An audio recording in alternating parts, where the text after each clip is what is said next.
Hi, ladies and gentlemen. Welcome to this edition of the Cameroon Town Hall for Healthcare Professionals. Once again, we have a full house here today for yet another very exciting town hall session. I'm so happy to see everyone here for this edition. I'm very happy to see all the moderators tune in. We have Dr. Christelle, Dr. Allison, Dr.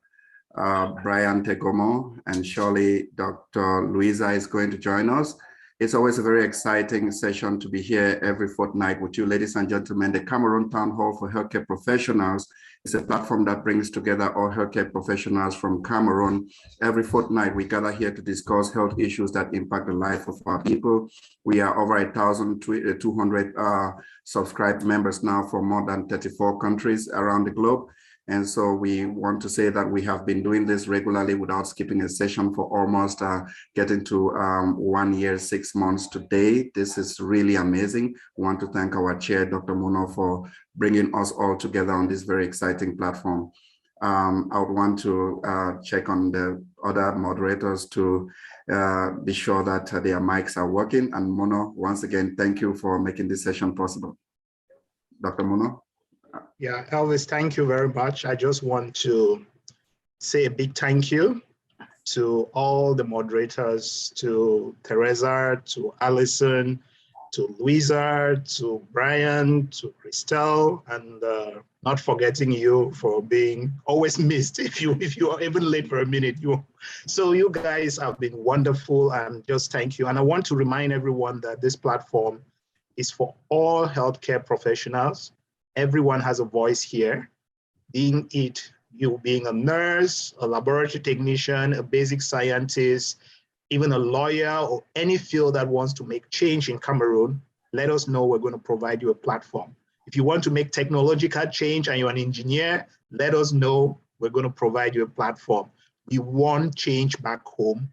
We want to bring the discussion to everyone. We want to start by having a little discussion about changing healthcare. So Elvis, thank you once more, and thanks for your dedication to all the moderators. You guys actually are my rock stars. Thank you. Great, thank you so much, our chair. And of course, we have Teresa also here with us. Welcome, Teresa. It's so exciting to see you. Hi, Elvis. Thank you. It's exciting to join once more, and I have a lot of noise in my background. Sorry about that, but it's gonna chill. Yeah. Great, you're welcome. Louisa, how is Canada today? Oh, Elvis, you wouldn't believe me or not, it's not the typical February where Elsa gets angry or gets scared and then there is like outpouring of snow. It's beautiful outside here in Saskatchewan today. Hi, everyone. It's so good to be here on time and seeing every beautiful faces, seeing that everyone is doing okay. And yeah, I look forward to this session. You can't believe it. Today we had 60 degrees in New York. I was able to go out with a t-shirt, so it's really exciting. I can imagine what you're saying. Awesome. So yeah. Today we are enjoying it here.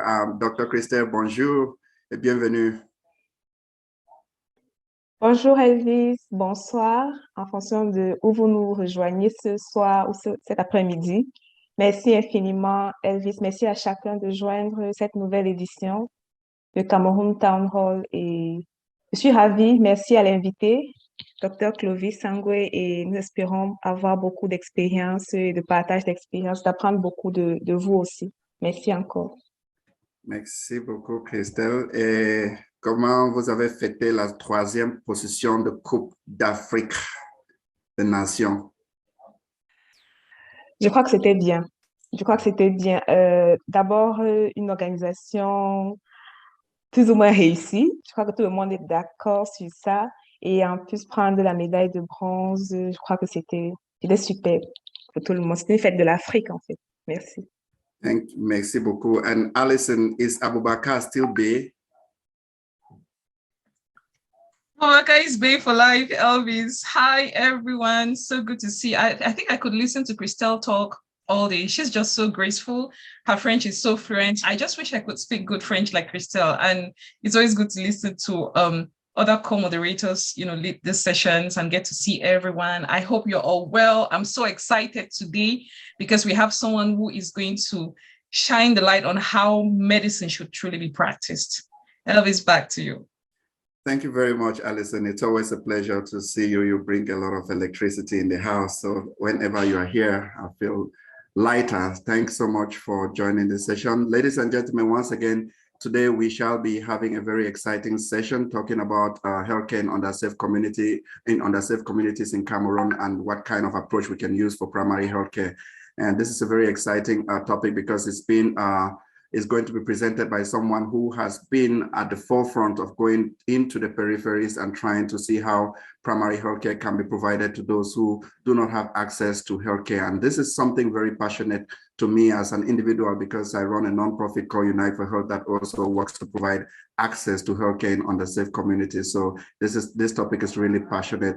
It's really, interesting to me as an individual. And Muno, I want to thank you so much for being able to bring Dr. Sangwa to this platform. But before we bring in Sangwa, I would want to take off our moderators from the pin and bring in our chair to just tell us some few things that are happening in the world of COVID-19, which is one of the first reasons that brought us together. We can never forget that. So Muno, I know you might not have presented some slides, but we know you always have it right in front of your head, what is happening in the world of COVID-19. So what can you say is the situation now? Oh, okay, Elvis, since you want to know what is happening, I'm going to do some little slides. I will go fast and let me see, do I have? Okay. I'm going to be as quick as possible. I didn't prepare them like last time, but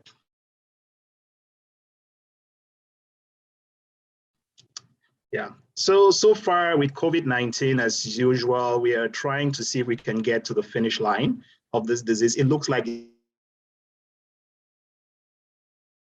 so we need to learn to live with it. Each time we're getting to the finish line, then. So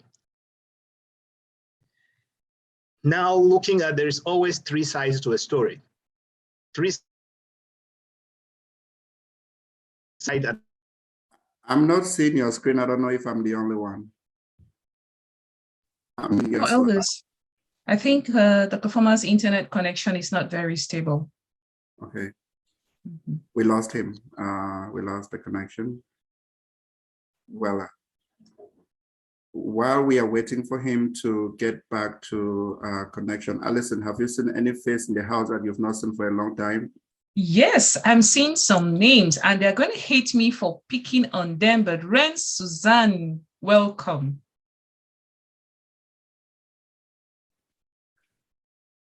Suzanne Katia?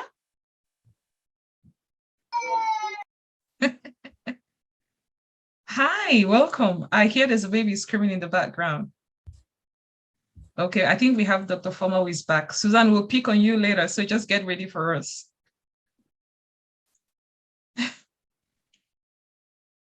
Dr. Muno's slide is on. Okay, Elvis, sorry about that. I'm in the hospital and maybe I lost my connections for a short while. As I said, we are still, COVID is still around, and we thought by now it had to be over, but it's still around with us. So we have to deal with it. There are people who have been in the center, those who are in the right, and those who are in the middle. So there's always a middle ground where you can take. I'm one of those who is taking a middle ground. And as we said from the beginning, there are several strategies we can use, but I still think we cannot lock ourselves down anymore. But we can test ourselves out of the pandemic, which we have been doing. We can vaccinate ourselves out of the pandemic. I'll just present some data. We're starting to feel that there is a lot of herd immunity, though it does not prevent you against infection, but it prevents actually against you from getting severe disease. And also knowing that the face mask works, though there is still a lot of debate about this, but it does work. Therapeutics is going to be a year of therapeutics, and also we are going to finally get through this. And as you all know, we need to actually get vaccinated to prevent ourselves from getting sick. There is whole debate about what we should do with our kids going back to school, back in Africa, going to watch the match. What should they do? Should they put on masks or should they not put on masks? When should they stop wearing masks? So just knowing that the unvaccinated deserve an answer not to lie to them. We need to tell them exactly what's happening. We need to tell them that once you get vaccinated, you actually prevent yourself from dying. And it's important for healthcare workers to go out there and be the voices of science. The anti-vaxxers and those who are actually have a contrary opinion are all in the media. They are talking, while those who have a strong opinion about this are not in the media and they are not talking well. And they are not learning to communicate. So we need to learn to communicate very well to everyone about how this pandemic should go, the way forward. We do know that right now, having COVID infection could also have effects on the pregnant woman. And when you're vaccinated, there's also protection that goes to the child. And there are several papers that are showing that right now. And there is transmission that occurs mostly at home. So this shows that community spread is really very high, still high, and that's why we need to vaccinate. And that's why we need to start advocating for children to get vaccinations if they are available wherever you are. The numbers are still getting high. If someone had told me 2 years ago that would have almost 500 million people infected, I would have said no. And someone had told me almost 6 million people are going to die from COVID, I would have said no. And this number is an underestimation. Cameroon still, even after hosting the African Nations Cup, the numbers are still small. We're hoping the numbers stay this way. And I want to say a big congratulations to Cameroon for having successfully hosted the African Nations Cup in the midst of the Omicron and also controlling the number of cases. This may be not the reality, but we're still to know exactly what happened. But the African Nations Cup was a success. I just put in some few pictures to show you guys how perplexed I was. And I thought that if people can actually come together and organize something like this in Cameroon, it means that those who have been mismanaging Cameroon need to actually be punished. Cameroonians can do something right. So I think it's just about willpower, getting things done as we are here in this platform trying to make change. And I think by showing that we could do this, it means that we can do a lot of things right. The numbers of people having Omicron, the numbers are reducing day in, day out in all the countries. And we're getting to see that in case we have a mutation that is so far away from the vaccine, we may be able to make a mutation-specific vaccine in a short period of time. But the mutation-specific vaccines that were made for Omicron so far have not been very efficacious. And this shows you the timeline, which it has taken to make several different vaccines, and shows you how much technology and engagement can actually lead humans to. Now we know that we have had more than 10 billion shots that have been given. There are a lot of people who think they want to wait for more side effects to be documented. Few vaccines have been given to 10 billion people, or 10 billion shots have been given. We know exactly that 1 out of 1 million people develop a clot, but 1 out of every 100 person who has COVID develops a clot. So this is putting things in perspective. And we do know that low-income countries still do not have vaccines. And we need vaccine equity in getting them to get a vaccine. There is a project of a pan-vaccine, which is going to affect all the variants, and this project is being carried out, and Waterrees is running a clinical trial, which is on phase 2. The US military is already doing a clinical trial on this. And it's important for us to know that the vaccines do work. They do reduce mortality. Once those who have been boosted actually have a 90% chance of not dying from COVID. Studies after studies have shown this, and there are multiple studies already published that have shown that getting vaccinated reduces your chances from dying. I'm presently in the hospital. All our ICU beds, the number have drastically reduced in New York. I know you guys may have heard, we opened up everything in New York. We're either doing or not doing. So everything is going to be opened up. Everyone can do what they want, except in the hospitals. But it's important for you to know that those who are in the ICUs are those who have been unvaccinated. Getting a booster actually helps for those who have had autoimmune problems and were unable to mount an immune response. This just shows you the statistics, really. Those who are, no matter the age group you use, those who are being hospitalized are those who have not been vaccinated on all subgroups that were divided and looking at them. So you get to see the vaccine works in all subgroups. This is a trial that was done in Israel showing you unvaccinated, vaccinated, and boosted. These are several studies in the US just showing you exactly the importance of getting vaccinated. Once you're vaccinated, you can still have it. 50% chance reduces of getting the disease, but it actually reduces your chances of dying from Omicron if you're 65 years and above by 98%. So this really tells you exactly that this works. And it's just about presenting the right data to people and let them make a decision. This has been the most outstanding achievement humans have had, and we are hoping for further achievements when it comes to other pandemics in the future. I don't think this is the last variant, but I hope that we don't get into a position of presenting variants every day. So this is actually a roadmap of what we can do in discoveries going forward on other vaccines for COVID. I think the time frame in the next 90 days, it took Moderna and Pfizer less than that to test their Omicron-specific vaccine, which they're already having results, which shows that the primitive vaccine itself is not different from the Omicron-specific vaccine in prevention. So you can still actually use that. Variants are not stopping anytime soon. We see here that the variants, vaccines and viruses are getting more intelligent. So we don't know the next one is going to be Pi or something. At least we're at Omicron now. So next may be Pi. We may take away Pi because Pi is too common and go for some other thing. But you cannot lock your way out of the pandemic. We know that. So this is really to tell the rest of the world that what they did to South Africa was unjust.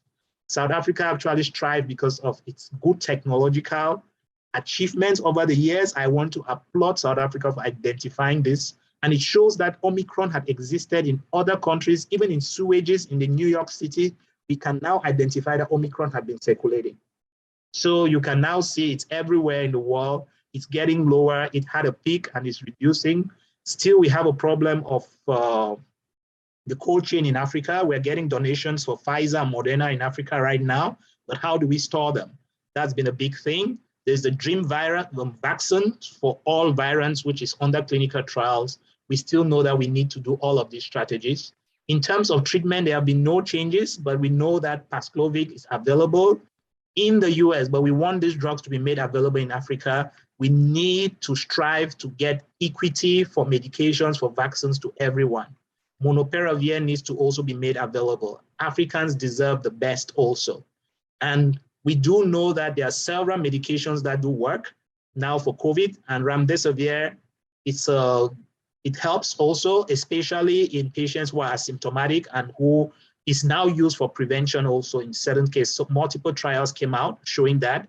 We do, and we have spoken about dexamethasone, tocilizumab, and baricitinib. Baricitinib is available in Africa, and Eli Lilly actually made a pledge to donate baricitinib to all African countries almost free of charge. So I hope they're keeping that pledge. And we know that some anti-psychiatric drugs are actually good. Fluvoxamine is good, and clinical trials have shown its efficacy. So I would just want to tell you that they are monoclonal antibodies. Right now, we have withdrawn all of them except for one, sotrovimab, which is the one we're using, just because it's specific to Omicron. So Elvis, I just want to say thank you, and that the pills are getting available now in the US, but I hope they get available in Africa. Thank God we are not seeing a whole-blown pandemic in Africa, which is a very good thing. And we think the US donated masks to every home. So please, guys, don't be foolish. You need to put on a mask still if you're going to a public place where, especially where the prevalence is very high.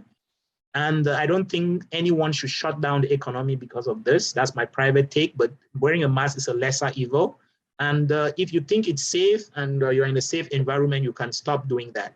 So right now, we do know that 2.5 times when you're vaccinated and boosted prevents you from getting COVID, 11 times prevention from getting hospitalization, and 15 times from dying out of COVID. So guys, if you're back home in Cameroon, there's Pfizer is available. You can go get vaccinated. Go get vaccinated with whatever you have. And thank you very much to the moderators. And please, you guys can take over. Thanks for my thing. It's really great, great summary. I love that that map you showed of vaccine inequalities across the world, and I think it really ties a lot with the presentation we have today. I think the problem of health disparities and health inequalities that we have across the world is really a problem of access to healthcare. And I think this group, and I'm really thrilled that we have Clovis today to talk about some of these issues. But I think the problem we have globally is really a problem of access to healthcare. And I can't think of any other group or organization that has done a better job in at really improving, working towards improving some of these inequalities that we are facing.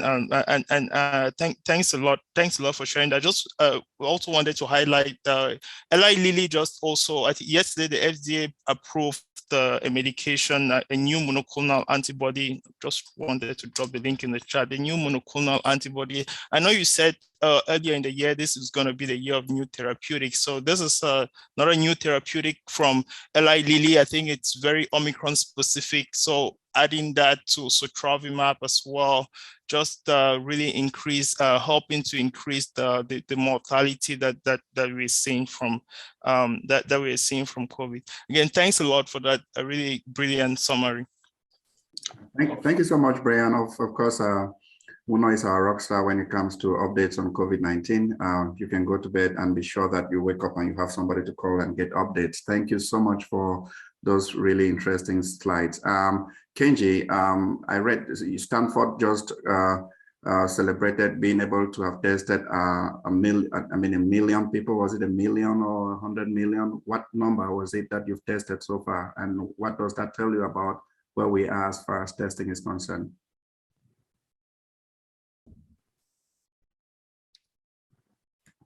Hello, Elvis? Yes.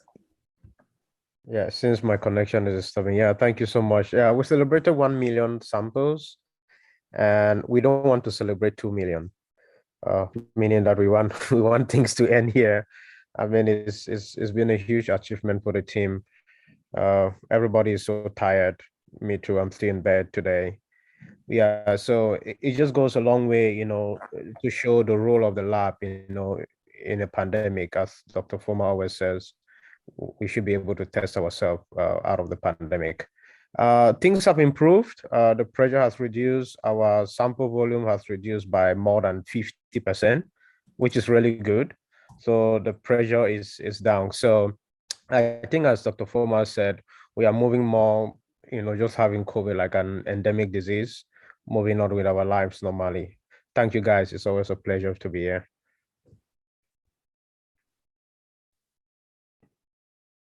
Merci Kenji, merci pour ta contribution et nous sommes ravis de t'avoir aujourd'hui sur cette plateforme. Aussi bien les 40 participants que nous avons aujourd'hui, mais aussi chacun de nous est curieux de savoir comment maintenir des programmes de santé, notamment la vaccination, le choléra et même l'accès aux soins de santé de manière durable et pérenne dans les zones rurales. Et je pense, pour ma part et toute l'équipe, qu'il n'y a pas meilleure personne pour nous parler, pour nous donner les clés pour ce type de programme que le docteur Sangwe, dont nous avons l'honneur d'accueillir aujourd'hui. Et je crois que c'est l'expert des experts dans ce domaine. Et je passe la parole à Alison pour l'introduire, pour que nous puissions savoir de plus en plus qui est docteur Sangwe, quelles sont ses activités, et quelles sont les clés qu'il propose pour maintenir l'accès aux services de santé, notamment en zone rurale. Merci. Alison? Merci beaucoup, Christelle. A lot of times we look at data around coverage, immunization coverage in our countries and in our region, and we say, well, immunization coverage has improved over the years in Cameroon. Increasingly, we are attaining the people we need to be attaining, whether we're looking at routine immunization programs, or we're looking at more recently new and underutilized vaccines that are being introduced. And our ministries of health are celebrating. The interesting thing is when you disaggregate this data, you realize that immunization coverage within, say, the littoral province is going to be very different between the urban and maybe the urban slums. It's equally going to be very different if you're disaggregating and looking at children, for example, in the case of EPI programs, who are based in urban areas and those who are based in the rural areas. So the urban areas will tend to have higher immunization coverage because everyone, all the healthcare providers that are trained and health systems are way better improved in these areas. While in the rural areas, we don't even have, or our people don't have access to electricity. You're even wondering at times, how are these vaccines stored? And that's vaccination alone. We don't even want to start looking at other aspects of our health systems that are definitely not functioning in the rural areas. And we ask ourselves, when we get into these fields of medicine or healthcare as a bigger umbrella, when you're getting in, your speech is that I want to change lives, I want to save lives, I want to make things better. But then by the time you finish, most of us tend to congregate in the urban areas. But Dr. Sangwe Clovis, who is our presenter for today, thought otherwise. So he sat and he worked in all these urban areas and he told himself, listen, this is not where I would have the biggest impact. This is not where my services are needed the most. This is not where people are suffering the most. I'm thrilled to introduce Dr. Clovis today because he's one of us. He trained as a medical doctor at the Faculty of Health Sciences in the University of Boya, and he graduated in 2017. So he's relatively young out of medical school, but does this fact that he's young mean it's a stumbling block for him? Absolutely not. He's passionate, he's full of life, and he's truly, truly unstoppable. After his medical training, he went ahead to obtain a Master's of Public Health in International Public Health at the Brown School of Public Health at Hebrew University in Israel, where he graduated in 2001. He also holds a Master of Science in Healthcare Management from the UNICAF University in Lusaka, Zambia. He is currently a doctorate candidate in the International Public Health Program at the Euclid University. So that's it about Dr. Sangwe Clovis's academic path. Now we're just going to touch a little, and I say a little because I feel like if I have to give due credit to the person that he is and the work that he's doing, it might take us half of today's town hall at least. We might just sit here the whole day just wowing at all the amazing things he's doing. But in terms of his work experience, he has over 4 years of sound hands-on experience in clinical practice in low resource settings and over 7 years of experience in public health programs with excellently executed roles such as medical referent, cholera treatment unit supervisor, Epi-Mini campaign district field supervisor, COVID-19 district medical coordinator, health program coordinators across different health programs. He's also a regional member of the Epidemic Rapid Response and Investigation Team and a field medical doctor under international non-governmental organizations such as the Doctors Without Borders and the Clinton Health Access Initiative and other local non-profit organizations such as the Medics and Rural Doctors. He's also very strongly allied with the Ministry of Public Health. So this kind of gives a sense of what his work experience has looked like so far, and the invaluable input he has brought into trying to improve our health systems. He's a recipient of several awards, and I'm just going to mention two, like I said, just so we keep time short. He got the 2020 Cameroon 40 Under 40 Achievers Recognition, and he has also received several Presidential Educational Awards of Excellence. As you can see, Dr. Sangwe's work experience spans across both the medical aspect and the public health aspect, and he has worked in highly underserved settings as well as in very highly sourced areas. So he can give us a broad perspective around what's truly happening. He currently works at the Clinton Health Access Initiative as the Associate Routine Immunization Officer for mixed communities, where he supports efforts to improve immunization coverage, especially in systems that have been severely impacted by COVID-19. And above all, he is the founder of the Rural Doctors. I'm sure we're going to be hearing a lot about the Rural Doctors today. And I do see some of the members of the Rural Doctors team are in the platform with us. Dr. Clovis Sangwe, it's our pleasure to welcome you. We are truly excited, and thank you for honoring our invitation. 70-year-old man. Thank you very much, Alison, for introducing this 70-year-old man. Dr. Cedric, it's your time. You share your slide and we'll confirm to you if we are able to see your slide. if you don't mind. Okay, right away. Thank you.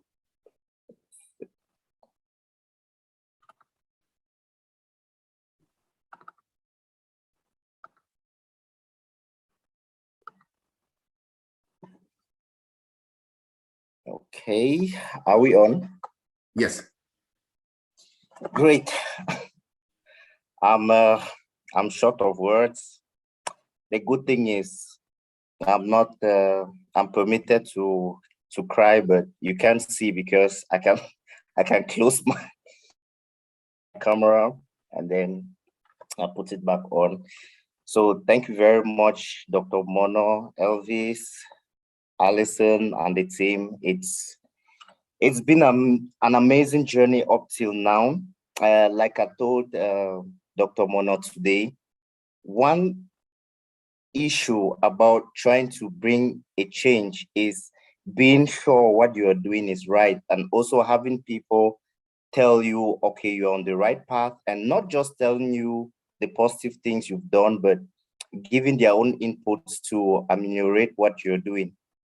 So my hope today is that this presentation that I will make will get us on the same platform with regards to healthcare in these communities. We will have to understand that, yes, they may look like a minority, but it is important for us to work on this community. So I'll my personal experiences as brief as possible, and also generalities around underserved communities and the approaches which I feel it works based on my experiences this far.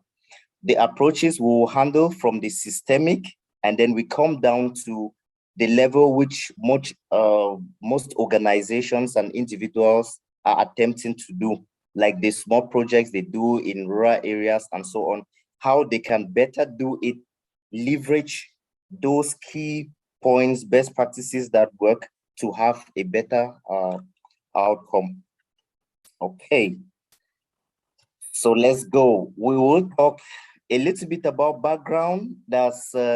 I'm aware there are a number of us here that have that are aware of these communities, but there are others that do not have an idea. So we'll try to paint a of what these communities are exactly. I'll also explain a little bit of why we think that it's good to focus on the underserved communities. We'll talk about key systemic issues for improving access. And then we'll talk about the community-oriented primary care approach, which is a very good approach in serving these communities. And then we'll highlight what rural doctors is all about. And lastly, what next? Like after this call, what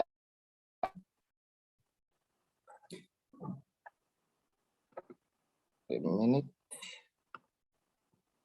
thing, let me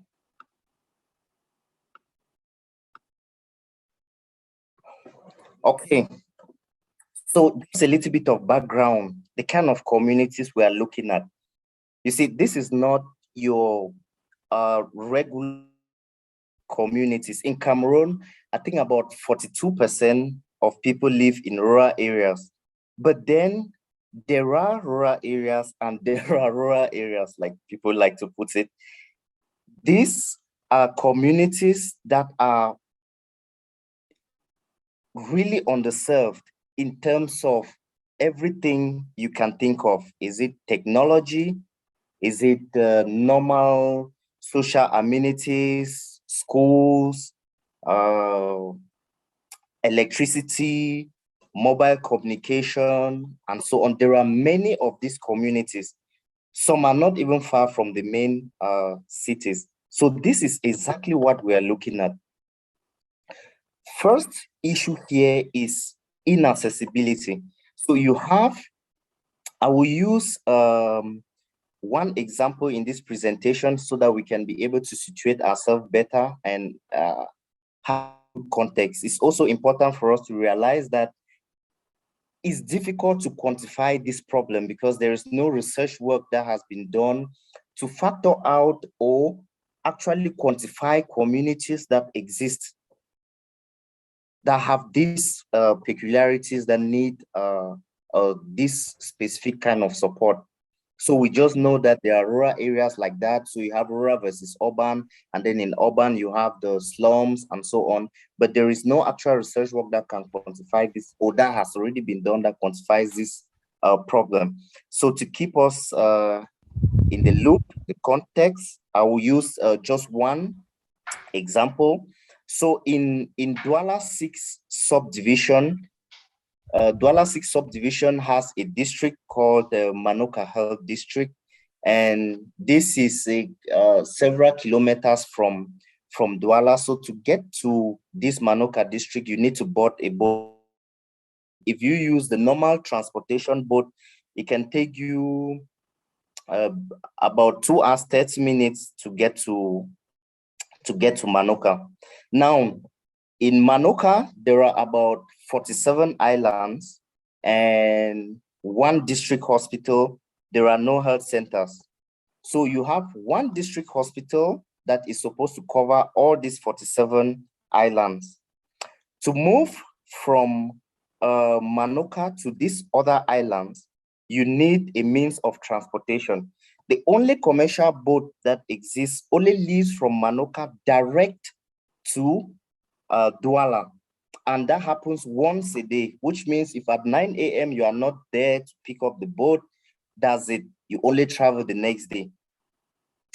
Now, for healthcare providers in this district to reach out to those in the other islands, Cameroon, Tube, and so on and so forth, it means you need to organize an alternative means of transportation. If you want to use like an engine boat, a speedboat or something, it's quite expensive. The fueling and everything, the rental is a lot of money. Especially if you want to tour all the islands, you could be looking at almost 1 million CFA francs. So the cheaper alternative, which is very risky, is to use local fishing boats. So you see a fisherman, he's fishing to this island, you give him something, you augment his fuel, and then he carries you. Their boats are quite dangerous, it's low and so on. So it's risky and it's also very slow. So this is a good example of an underserved community. So you have islands where for people to come to Manoka district, they will need about 2 days. First, they move to Douala, and then before they board a boat now to Manoka. So what happens is the problem of access creates a new culture, which normally shouldn't be there. So they have this difficulty and they attempt to solve it their own way, which some of us from outside, we look at it and we think that is tradition. These people, is their tradition to go to herbalists, is their tradition to give birth at home, and so on. But this is not true. The system has forced them to try to adapt to their environment. Just let's think about it for a minute. Your wife or sister, or even you yourself, you are pregnant and you are in labor at midnight, and you are in let's say Tube or one of the islands, and you need to get to Manoka. Now, what separates Manoka and Tube is a high sea. You have military people surveying over territorial waters and so on and so forth. So you are not permitted to be on that water after 7 p.m. So how do you get to the hospital at that time? Even if you are permitted to, how do you overcome the waves at night? Which boats are you going to use? Are you going to use a fishing boat? If you need a speedboat, you need to order that from Douala, which is very expensive. A fisherman and the wife cannot afford that. So what is the best option? Is to give birth at home. This is just logical. But when we look at it from outside, because we do not have the experience of working with these people, of living their own experience, we just say, no, it is their tradition, it's their culture to give birth at home. This is the way these people are. They are against health. They don't want to listen. when we say go to the hospital, do ANC, they don't want. Truth is, we are the problems. We don't take our time to listen, to understand the exact problem these people are going through. I'm going to cite a couple of examples. Imagine with this COVID-19, you go to Manoka and you are talking about the COVID-19 vaccination. On a serious note, do you really expect people to listen to what you're saying? If you go into a community where there's a problem of malnutrition and so on, and then you are talking about vaccines, who cares about vaccines in this community? What is vaccines in the first place? It sounds so easy to understand what vaccines are for us. We are just objective, the figures, we need this coverage, we need this number of people to receive the vaccines that, we need results. We need to say Cameroon has vaccinated this number. But is that really, what about what the community needs? So in order to succeed, realize that they have problems that are of priority to them. Unless you are able to convince them that you are participating with them to solve those priority problems, any other thing that you bring, even if you create a hospital there, they may not make use of the hospital because they have built a new culture of solving their own problems, using traditional birth attendants, using roadside vendors that buy their drugs from Nigeria and come and sell. It's easier for them. It's working for them. They are dying, but they don't believe it is because they think, well, it's their time, and that's why it's happening. So there is need for extra effort. So this is the kind of community we are looking at. I got some 3 images here just to make a little bit of illustration. The first, the first picture here is well, I don't know whether we should call it a well, but this is a source of water for this family. All right, and this family is living in this community you are seeing in the second picture. So every day there is flood that takes place twice a day, junior floods. It sweeps right through the entire community and fills these water pits. And the fun is they don't have toilets, so there are no wash facilities in this place. You don't talk about toilets, you don't talk about wash, pipe-borne waters, you don't talk about what they call it, fourage or whatever. There are no such things. So people defecate directly, they dump on the ground, and during these floods, water cleans it and takes it back to the sea. But when this is happening, it still fills up this first we see here, this water pit or well, and this is what they use to clean their dishes and so on and so forth. So what is the result? The result is cholera, the image we see here. And even when this cholera breaks out, it is very challenging to manage. It's very, very challenging because there is no health facility in this other island. If you see the image here, this is what, when I learned there was cholera epidemic here, we set up this facility temporarily to be able to help while the government and any other organization that is highly funded could come in to support. So we had to set up, you see, these are patients lying on the floor. These are real problems. Even when the government and MSF came in, it was still difficult to control. In the end, we had to use vaccination, cholera vaccination situation, because every other method, community engagement, promoting hand washing, it was almost impossible. There's a community we went to and they told us outright that washing of hands before eating, why? It doesn't make sense to them. And you cannot come during an epidemic and you want to use a week to convince people to change their habit.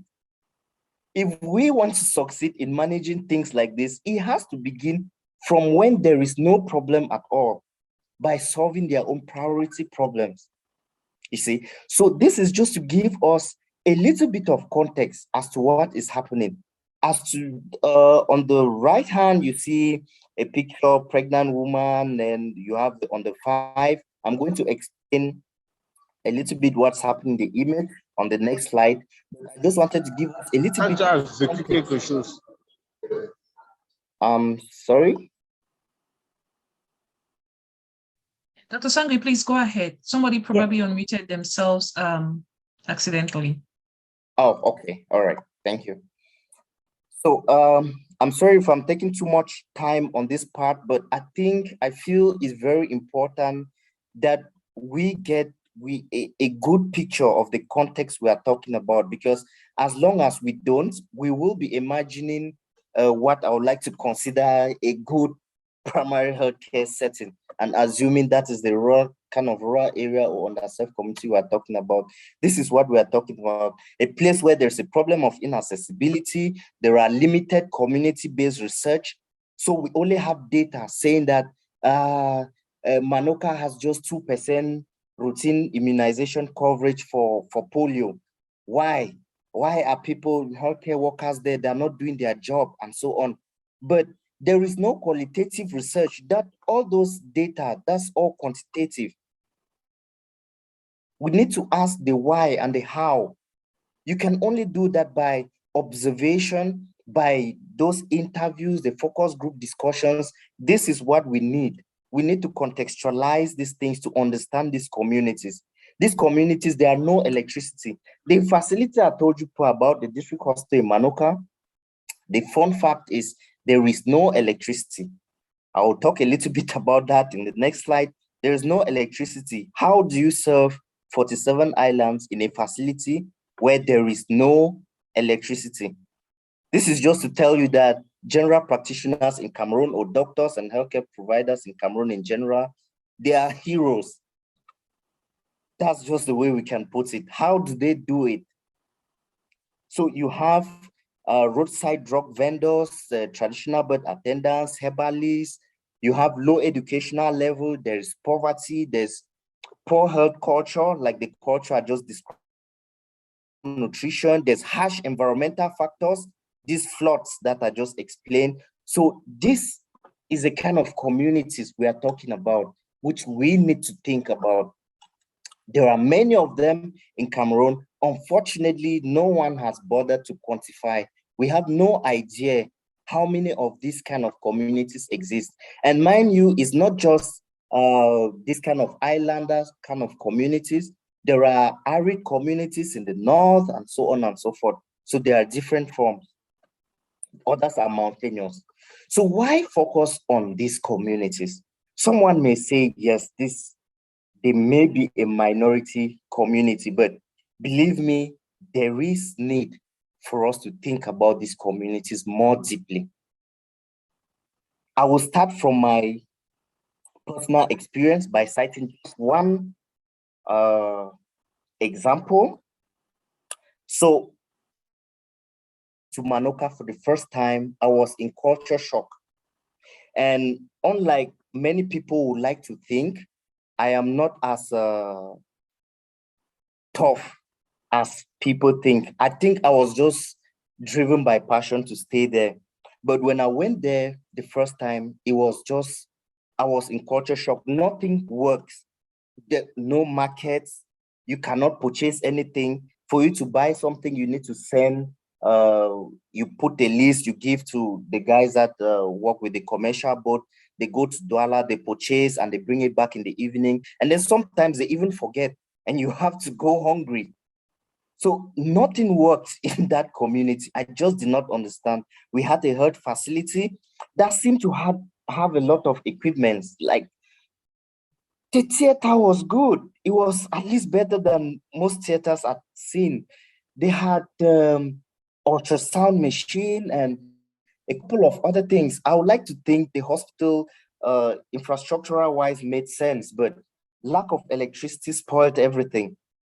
So one of the key experiences that changed my perspective completely was a day I received a pregnant lady. She came in, she was bleeding. She was full term, of course, but she was bleeding heavily. And it appeared she started bleeding the previous night, But because of the problem of inaccessibility, she could not leave her island at night to come to the hospital. But she's among the few that believes that the hospital care is best.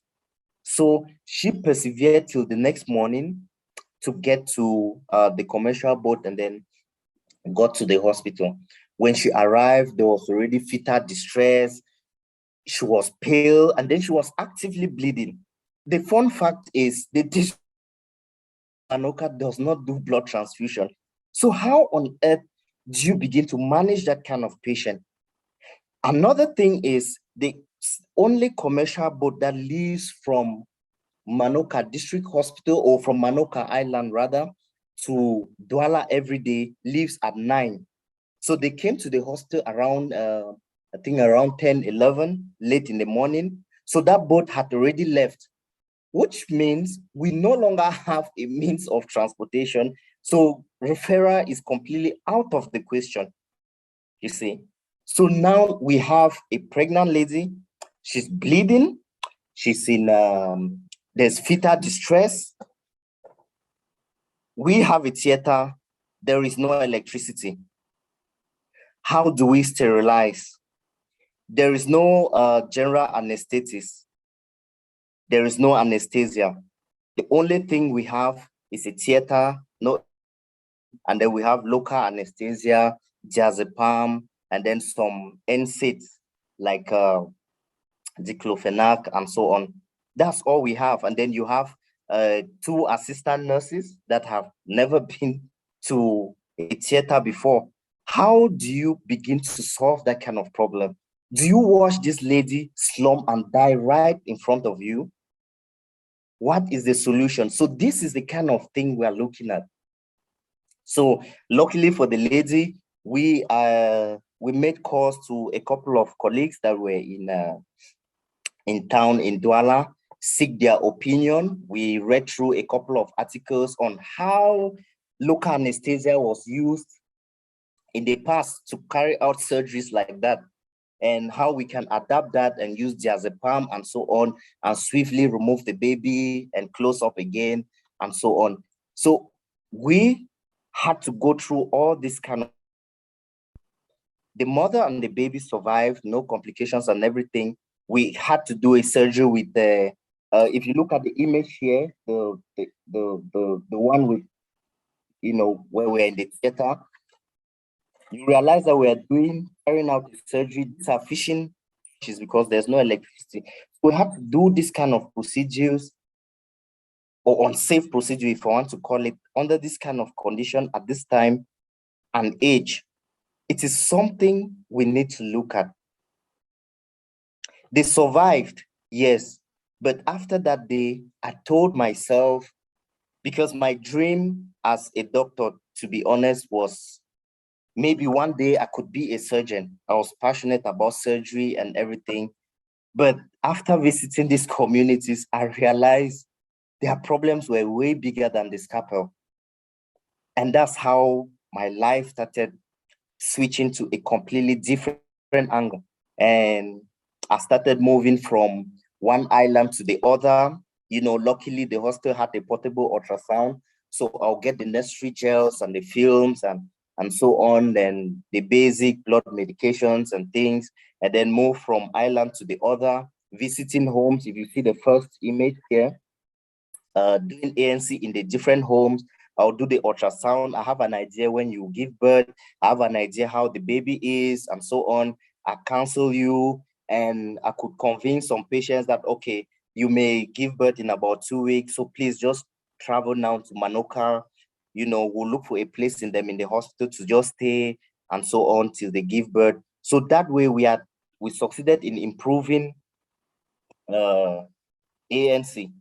So with time now, we realize that the issue is not about just going to these communities. We need more people to do the same. We need to replicate these efforts. And not just that, we need to set up a solution that is sustainable, something that will allow these communities to take care of themselves. Because at one point, we get tired.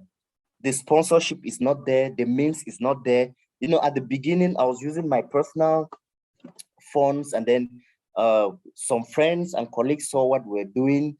They got interested, they supported, you know, the best they could for us to get the materials or the fuel that we needed to go to these places and serve these people. So this is just to give us a little bit of perspective why we need to focus on these communities. Just to highlight that these people are humans. No matter how we look at it, we don't care about the figures. If they just make 0.001% of the population, of which you and I know is far more than that, they are humans, they deserve to be healthy as well. Epidemic and pandemic control will continue to be a challenge as long as we don't take care of this population. If they don't understand what healthcare is, if they don't understand what health is, and you suddenly appear telling them that they are not taking HPV, human papillomavirus vaccination, they're not taking COVID vaccines, how do you want them to understand? They cannot understand because they have adapted their own way. They are surviving and they don't understand why you're injecting their female children will save them.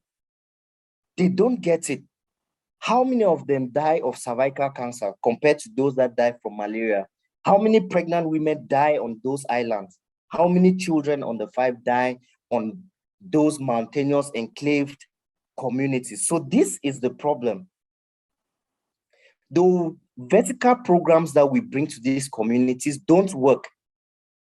Providers in this district, they do their best, but there is a problem with the way the system was installed. And so it doesn't work. If you find out the HPV coverage in Cameroon is still crazy, it's very important, all of us know that, but in these communities, it will always remain low as long as we don't integrate it into other health services, which are important to them. I don't want to labor much on this issue, but the next issue we should look at is, take for instance, COVID-19. Imagine you have an infection like that maybe starts from town or wherever, but reaches these communities. To eradicate or to control it is a nightmare. So suddenly there'll be a niche for new infections.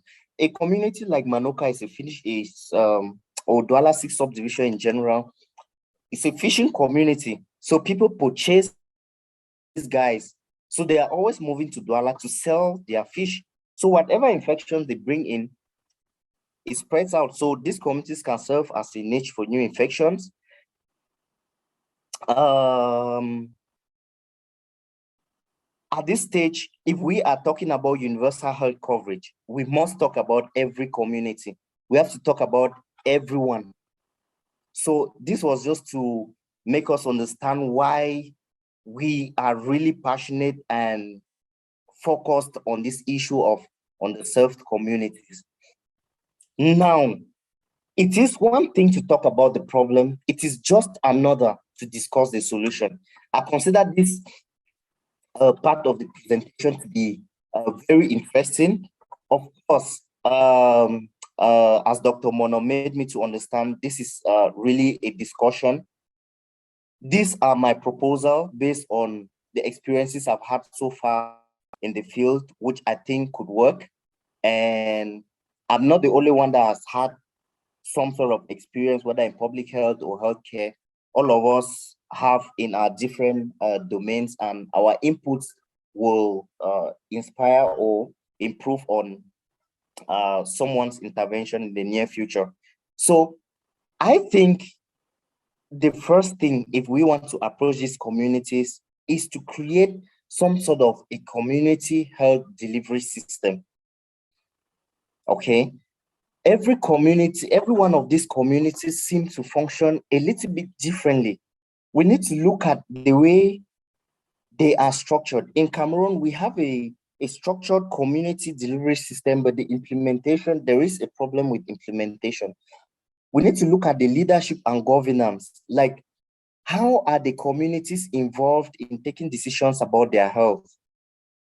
We need to involve them, impose anything on these people. We have tried and it continues to fail. Allow them to partake in the decision making, to decide on what to do with their community, on what to do with their health. You cannot cry more than the bereaved. You cannot claim to know more than those that feel the pain of losing their loved ones. If we continue to impose things on them, it will not work. So now, the next pillar, these are pillars of health which I'm using to guide this discussion. The next is human resource. From what I've just explained, you will realize that most rural areas will not benefit much from maybe Dr. Mono's services as an oncologist living in that kind of rural area. In fact, if Dr. Mono goes, he will become a public health physician by the time he's done. Because you have to actually practice in this environment, you just have to be everything. So I think with respect to human resource, we need to redefine how we consider human resource in Cameroon. I am of the opinion, for instance, look at what general practitioners in Cameroon do. They do obstetrics and gynecology. They manage obstetric emergencies. They do general surgeries. They manage medical emergencies. They are all around. They take part in public health outreach programs, campaigns, and so on and so forth. Not to say that they were trained fully to do whatever they are doing, but they had to adapt, because without those things, you are unable to environment. So what I propose is a specialty that has to do with remote and rural medicine. Okay, I think I saw something like that. I think Australia, yeah, where after your general practice, you have 1-2 years of experience, you go into specialize in remote and rural medicine, in which you are taught a little bit of obstetric emergencies, and then internal medicine, pediatrics, and so on, just so that you are able to take care of your patients sufficiently, like what the general practitioners in Cameroon are doing, and you are able to refer when need be to the different specialists. So I think if everyone in Cameroon becomes a surgeon or an internist working in big cities and so on, we keep on depleting these rural areas of people. Imagine a general practitioner for 5 years, all those wealth of experience in serving those people. Suddenly they leave for specialization, and then they disappear, and they are living in town areas to be served again by those that are just leaving from school. This is something we really need to reconsider. We need to think a little bit more about our human resources. The other aspect of human resource is community health workers that live in these communities need to be paid. There is nothing we can do in these rural communities without the help of community health workers. I can agree that community health workers in maybe cities and urban settings should not be paid. Maybe they should just receive motivations when there are outreach programs and so on. But in these rural areas, you want community health workers that go door to door. They find out things. When there's an epidemic, they are the first to detect, because you've given them job aids. They put their might into it. First is their community. It has become a source of livelihood for them. So we need to reconsider this aspect of human resource. Financing. I don't want to dive much into this. I'm sure it will spring up a very big debate as regards universal health coverage in Cameroon. So we'll skip that. Service delivery. We need to contextualize it. Not every community is like the other. Primary health care first. Let us not be carried away by the new medical inventions around the world and so on. We have not achieved the basics. The primary health care in cities, yes.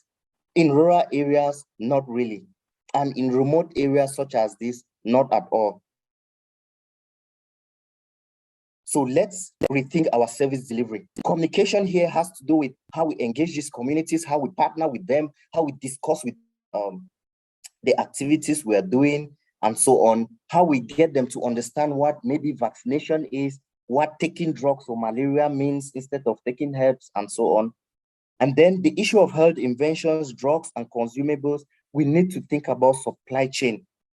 I just explained to you a situation in Manoka district where we had a patient and there's no anesthesia, and we had to adapt using lidocaine, local anesthesia, to carry out a cesarean section in this modern age and time, just to save a life.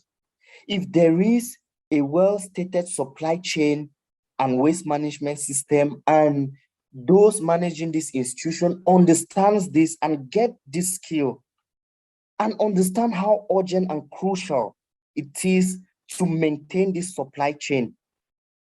I understand the difficulty. There is a big problem, because imagine, I just explained just getting foodstuff, how you can say arrive the next day without anything. So that's why we need to contextualize this thing. So systemically, this is the approach which I will propose. But now, for all of us that are, you know, maybe you're a healthcare provider or you're representing an organization and you want to change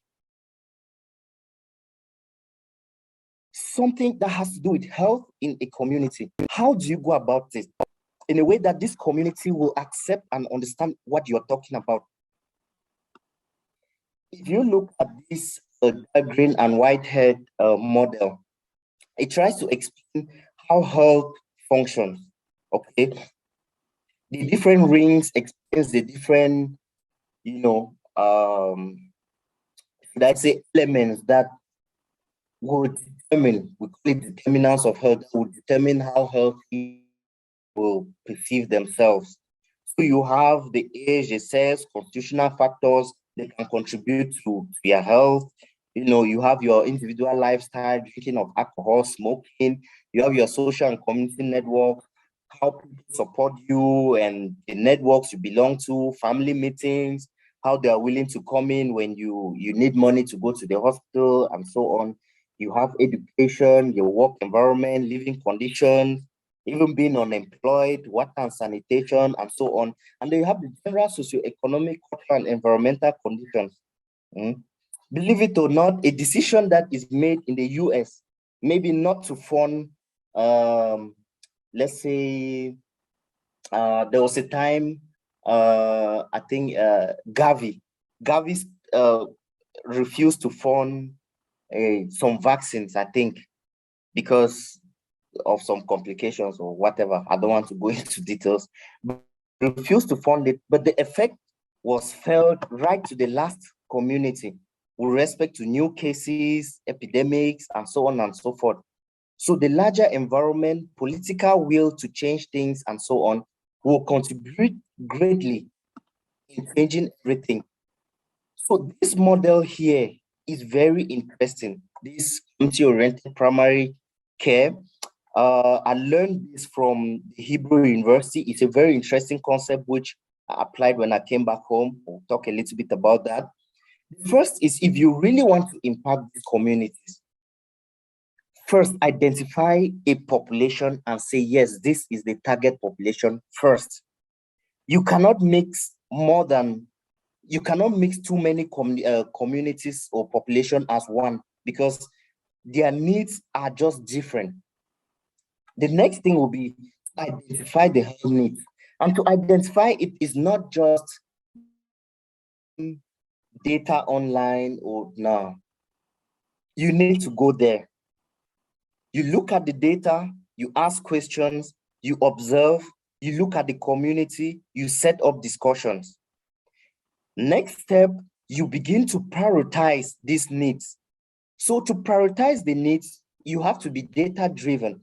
And to be data-driven is you sit and you understand, you set up criteria like, what is more important at this point? Is it problems that are urgent or problems that will have a long-term effect if you intervene? You know, you need to ask yourself questions like that. And then you set up criteria, you give scores, and you use this kind of data-driven style such that you don't take decisions out of emotions or because you feel this is best. You know, it will be based on the input. The next thing is, if you have prioritized the need, you do now a detailed assessment of the problem. How bad is this problem? How can you intervene? How feasible are the different interventions? Do the interventions work? Which ones work? And so on. And then you do intervention planning. Of course, from the beginning of this whole process, you need to involve the community. So after that, you have your implementation. You do evaluation as you are implementing. You reassess what you are doing. And then you take a second look again, you reprioritize, and so on and so forth. So this is the approach that we all should be taking if we really want to get things right. If you are coming with something like vaccination already, you have to integrate it into their own health needs. It will be best to run through this, identify their primary health care needs, and integrate the vaccination into this curve instead of isolating vaccination. So that is it about the too much talking. Now, a little bit about rural doctors. So I would like to look at rural doctors more like an idea, like a vision. We feel that these communities deserve better. We feel that irrespective of where you live in Cameroon, you should not be bothered about your health or welfare because of your location. Geographical location should not affect how you perceive health or how you receive health care. We are not asking that we send surgeons, obstetricians, send machines into these communities. Of course, it's not cost effective. It doesn't even make sense to do that at this point, at least. No, the government will not even be able to afford that. But the thing is, we need to set up a system that covers for these gaps, and that is attempting to do. These are just some images of our different engagements in communities and our discussions and capacity buildings and so on and so forth. We've done quite a lot for those that follow us on social media. We've learned a lot from what we've been able to do so far. And what we're currently doing now is even more interesting, which is what I want to share at the moment. But before I share that, I just want to highlight some key best practices that we as an organization always take into consideration in whatever we're doing. Whatever we do, we always involve the district health services, because if they are not there to ensure the sustainability and the continuity, the project is going to fail. We always integrate community health workers in every work that we do, and we are currently trying to build like a network of community health workers. So we are starting this year in a way that every community we are able to successfully achieve some level of sustainability and involvement of community health workers, and they're able to receive at least the basic primary healthcare services that they need. We'll start creating a network of community health workers such that we have such a network in the entire country in these remote communities, such that they're able to share their best practices, share their experiences, and so on and so forth. The next thing is we rely on sound community partnership and inclusive participation of community representatives in microplan and implementations. And then there's always continuous project monitoring and evaluation. So this slide to me is almost like the most important, because it will not serve any purpose if we discuss this and we don't have a roadmap, or we are not having an image of what are we going to do about this problem. Because we are going to feel emotional for a couple of days or weeks, and then we are going to forget about it. So currently, rural doctors is running in Manoka. We selected a few islands, and we are implementing a project there sponsored by the French embassy in Cameroon.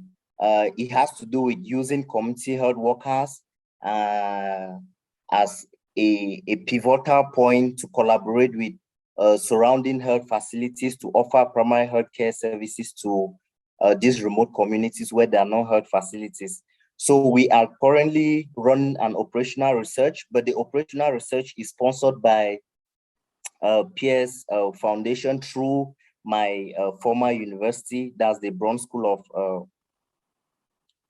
of Public Health and Community Medicine at the Hebrew University. So the alumni helped me to funding to carry out this operational research because we want to prove that the approach we are using can work in our setting. Others have done it in other settings and it's working. So if we are able to do that, the next step is to scale up what we have been doing so far into other remote communities. The third, we want to train. This is very interesting. I started discussing this with Dr. Mono. We think that one of the ways to change things is to empower people to think the way we are thinking. And not just that, to have the flexibility of getting it right every time they want to bring up interventions and so on. So what we have been doing so far, we started with, normal social media advocacy. What I do is I try to make practice in remote communities to look spicy, nice, classy, like if you are practicing in this remote community, beautiful thing. So that is a step ahead because we've been able to convince people that it's a good thing to serve these people. But now the next step is to empower them to be able to do it right. So we intend to set up a project in which there will be a theoretical section and there will be a practical section. The theoretical part, we teach them a little bit more about the community-oriented primary healthcare approach. We teach them how to develop projects such as this and implement good health programs in these remote communities. And then you have a practical session in which we send them to typical remote communities. They spend about 2 weeks in these communities. They look at their health needs and they design a good project proposal. And then they send it to us almost like a grant proposal. And then we lobby for funds and we give them this funding they applied for. For those that present a good project, we give them the implement this project. This is going to not just help them to theoretically understand how this works, but also practically to be able to implement this. So in this particular domain, undoubtedly, I'll need the input of as many people as possible on how we can make this work, on how we can make this practical.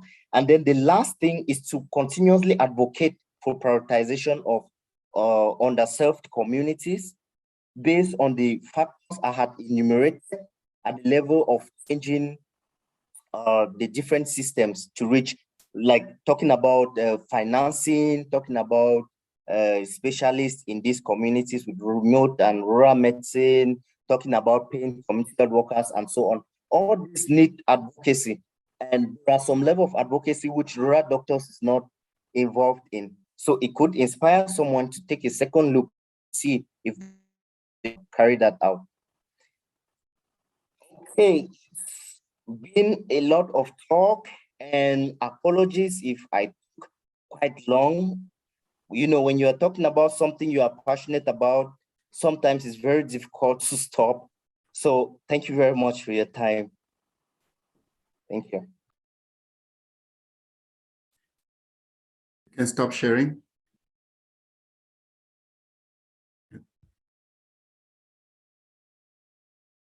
Thank you very much for this presentation. Therese, you want to give a vote of thanks? Yes. Thank you very much for this presentation, Dr. Sangwe. This was very emotional. At some point, a lot of people had to get off their cameras and shed a little bit of tears. And this was very, very emotional. I don't even know what to say. It's really good to know about this. And it's something that I know the majority of us didn't even know about. And it's going to inform us and tell us what's going on in Cameroon in some places. And while I was watching you, I was just thinking like, I think this guy should be on CNN Heroes or something. because this is a really, really good one. And if you're there, I'll vote for it for sure. So thank you so much. And I don't know if anybody on the panel has anything else to say before we can go to the question and answer session. Yeah, obviously a lot of people will have things to say, Therese, and as you rightly said, this was really emotional. And he just took me back 14 years ago when I left school, and my first posting was in Bakassi Health District. We were the first civilian to replace the military. And I can remember all the trips in the flying boat, navigating from one fishing port to another, and administering vaccines. And there were places we used to go there and people pull out, knives and threatening us, thinking we're pirates. It was hard. You go into communities where they are not used to visitors and trying to tell them to take vaccine. If double polio vaccine could kill, I'm sure I would have been dead, because sometimes we had to test the vaccine to be sure that it's not poison before we give to their kids. So anyone who has worked in a rural community, there is one thing that always come out from that experience. You become passionate about it, and you always make a conscious decision that you have to do something about it. And for me, that was the birth of Unite for Health Foundation. So Cedric, as Dr. Sangwe, you are doing an amazing job, and everyone in this town hall is proud of you. And I think, like Therese said, you are surely an eligible candidate for CNN Heroes. And of course, when the time comes, you will not even know who will nominate you. Just keep doing the work. And of course, Therese, I pass it back to you for the Q&A. Okay, thank you so much, Elvis. We're gonna start with Judwin. She has a question. Judwin. Thank you very much. Can you hear me? Yes, we can hear you. Awesome. Sorry, I was just using headsets. I wanted to check. Oh my God, that presentation was awesome. It was so amazing. Like, I work in England, and I'm very defensive of any doctor who works in Cameroon, like in the community of doctors, of Cameroonian doctors in the UK. I'm very defensive of doctors who have never worked, of doctors who work in Cameroon, because I know that it's very challenging to work in those settings. So kudos. And like I said, you deserve, Dr. Sango and your peers and everybody, I think you deserve a round of applause. You deserve a standing ovation. I think you mentioned really important points about community involvement. I'll give the example of the UK, for example. The UK system is really based on a lot of community involvement. So you think that, oh, UK sounds like a bit of a rich country, blah blah. No, it's not like the US.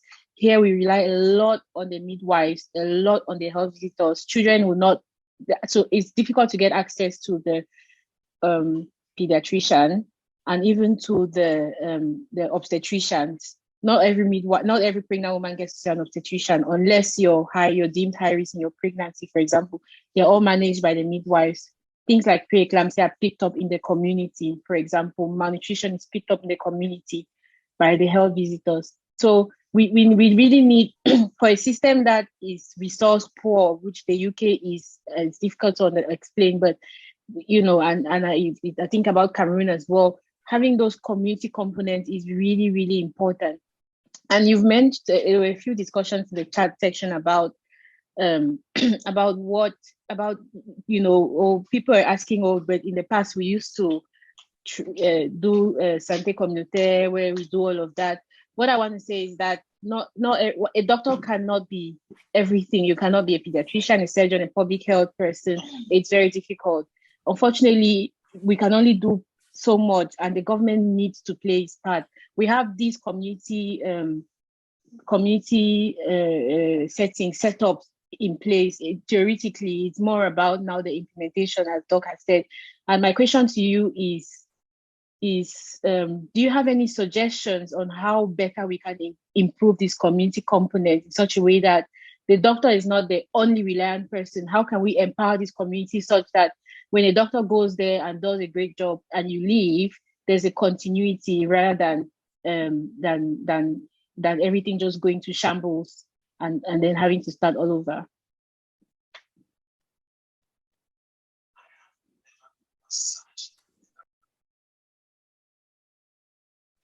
Thank you. That was my question. Yeah, I'm sorry. How does it work? Do I just respond after every question, or I hold on and I don't know? Yeah. Oh, yes. Yes, please. You're going to respond after every question. And then if we have more, we can just add. Oh, great. Thank you. So thank you for the kind words and the question. What I think is this: for anything to be sustainable, there must be a system that works. As long as the system does not work, no matter how much effort you put in place, the moment you leave, it crashes. This is for sure. So you can run a good program and you have people offering primary healthcare services, you're doing a good job, the surgeries, attending to patients. But the moment you leave, if your predecessors don't fit into a working system, if they have to rely on their own ideas, going to fail. So like you just mentioned, the government has a clear path for primary healthcare service and community health delivery that works. The problem is the implementation. So for every district, if we go to every district and every maybe district medical officer takes a decision that, okay, at the level of every health area, the village health committee, I think the French, the way we call it is called COGE, you know, that it must function, meaning they have their monthly meetings and so on, the community, you know, talking about their health, how they can assess health and things like that. They are well represented, with the secretary being the chief of the health area. And then at the level of the district, yeah, someone just wrote Comité de Gestion, yes. And at the level of the district, there is COSADI, and the head of COSADI is the secretary, is the, I think is the TMO. So if we have those people having these meetings the way they are supposed to have these meetings, there will be some level of accountability. The system will begin to work. The other aspect is we are neglecting the job of the community health workers. Without these people, it's very difficult. A doctor, the moment you are moving into this community, the hospital is empty. So you need these community health workers to help you. And for us to get them, I think they should be paid. They deserve to be paid. If they are paid, no matter how small, it's going to keep them engaged. And I think the government and many other institutions have come to agree that community health workers are pivotal when you want to, they are very crucial when you want to talk about a community health delivery system. So the only thing is just to enforce what is already there in the text. And we have a system that is working already. A different medical doctor coming in will not need to change or create anything. They will just need to move in and continue with what is already in place. So our duty as those that, let's use the word enlightened in quotes, that if we have this information and we are working in settings like this, is to attempt to implement what should be done originally. Then we'll see how it works from there. Thank you so much, Dr. Stanley. Thank you. Thank you for answering that question. Also, I forgot to say that once you're being called to like ask a question, please introduce yourself, tell us where you're coming from, and then we go from there. Our next question is going to be from Dr. Muna. Okay, let me unmute myself. I just want to, they are not really questions, they're more of, I want to applaud you for what you're doing. I rarely have tears in my eyes. I did really kind of cry when you talked about the pregnant lady, because it's not something that has stopped happening in Cameroon. That's why I didn't shed tears because she came there. I just shed tears because it has not stopped happening in Cameroon, in other African countries. So I think I hope your vision doesn't stay only in Cameroon, it moves out of Cameroon, and you drive a lot of royal doctors and nurses throughout Africa, and even moving them to South America and other areas. I think your concept can really go across the world. And it even happens here too in the US. So it's not something, we do have family doctors, as you were talking about, a system, but we do have community engagement in a lot of countries. So I want to first of all applaud you for doing what you're doing, for seeing an opportunity. I, for one, I will tell you a story. I worked when I was posted out of medical school, not that I did not know rural areas or core. While I was in med school, I did a medical campaign when I was a general organizer. We went to just few steps away from Limbe, meaning few steps away from Limbe, 30 minutes from Kamseka Bimbi. I'm going to describe to you my opinion. All the pictures you show is the same. There are several islands there, almost about 100 of them. There is Boko 1, Boko 2. My friends who could log on, they will tell you the same thing. Once you get there, all the crabs come out. No toilets, no potable water. But the funniest thing is that no Cameroonians, all are Nigerians who migrated. Then you can understand the Bakassi problem better, who are living in Cameroonian land. The only person there who is a Cameroonian is a pastor. And they have the same problems. That's the first places where cholera occurs. Those are the first places. Infant mortality is extremely high. Maternal mortality is super high. You cannot even imagine how they were going to leave there and come to the district hospital in Limbe, how they would go through the tide. So what you're describing, really, if Elvis wants to say his experience, is going to be the same thing, just that we are neglecting these communities. And you can say that even my second posting in med, when I finished now, that was med school, my second posting was in Bamenda, just some few meters away from the regional hospital in Mancon, but there was no water in the hospital. There was no water in the district hospital where I went to. There was a maternity which was well equipped, a theater without water, no potable water. There was all of these problems that you are defining one way or the other, but they are problems that we get every day. And the community actually is supposed to drive solutions to their problems, which I applaud you for what you're doing. Now, my question is just one thing. How do you bring up such a change and make it sustainable? Meaning what? How do you make such a mission, a vision, in such a way that when you leave, let's say Clovis leaves in the next 5 years, he's head of WHO, he has forgotten about rural doctors, and rural doctors will be able to stand by itself, be sustainable, or your projects themselves could actually be sustainable by themselves. Because we have noticed, one thing I love with your approach, as I will tell you, is that you're using the community medicine approach, where the people are defining what their problems are, and you're not coming and putting problems on them and actually providing solutions to them. There was a research we did back in the extreme north, which I'm going to share for a second, just because it's interesting, where women in the extreme north, WHO came and dug wells in Garoua, in Cameroon, because they researched all the communities, they felt that they lacked water. So they dug wells in every community. And they thought they had solved the problems of the people. They came back 5 years. When we came back 5 years to evaluate the project, we realized that all those wells were destroyed. That was one of my evaluations that I did when I was back in my public health. We discovered all those wells were destroyed. We did a qualitative analysis, which is what you're calling for. What did we realize when we started having town hall meetings with these communities? We realized that the women destroyed those wells at night. And why did the women destroy the wells at night? These were Muslim communities where women do not have the chance to leave and go out and do other things, discuss their marital problems with their friends, have different boyfriends out of their weddings.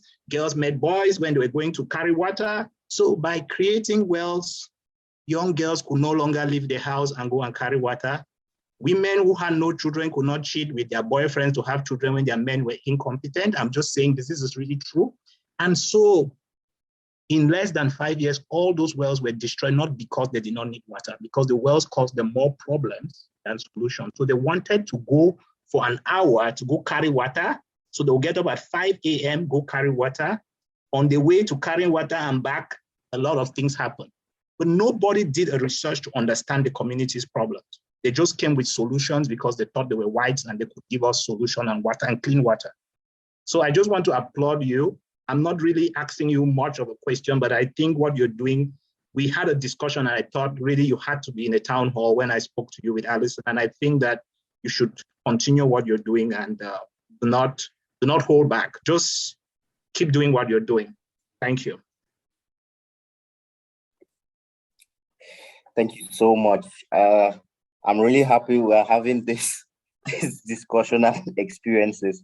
So with respect to sustainability, yes, you see, for me to grow even more in skills, I needed to embed myself with other international organizations. It's the only way I can improve myself as an individual. And that's why currently I'm working with Clinton Health Access Initiative. And still, it is about remote communities, mixed communities. So my job is to work with the organization to support EPI to design approaches on how to get improved vaccination in communities such as this.